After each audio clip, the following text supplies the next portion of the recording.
22:23-28.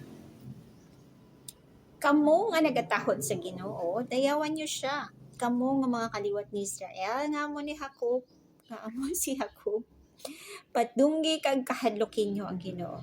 Kay wala niya ginabaliwala o kung ginapakalain ang mga pag-antos sang mga kubos. Wala niya sila ginatalikdan kundi ginapamatian niya ang ila pagpangayo sang bulig. At tagan mo ako Ginoo sang inspirasyon nga magdayaw sa imo sa mga pagtililipon sang imo katawhan. Sa atubangan sa mga nagatahod sa imo, tumanon ko nga akong ginpromesa nga maghalad sa imo. Magakaon ang mga kubos kag mabusog sila. Ang mga nagadangop sa imo magadayaw sa imo. Kabay pa nga mangimaayo kag malawig ang ila kabuhi. Ang tanan nga katawan hasta sa pinakamalayo nga parte sang kalibutan magadumdum kag magabalik sa imo Ginoo. Simbahon ka sang tanan nga katawhan sang mga nasyon. Kay ikaw ang nagahari kag ikaw ang nagadumala sang mga nasyon.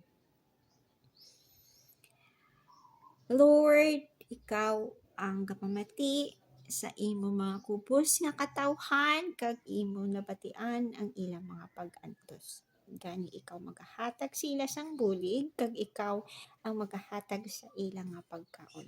Kag ila ka pasalamatan kay ikaw ang hari na labing matuod kag ikaw ang hari na kaintindi sang pag-antos sang imo mga katawhan.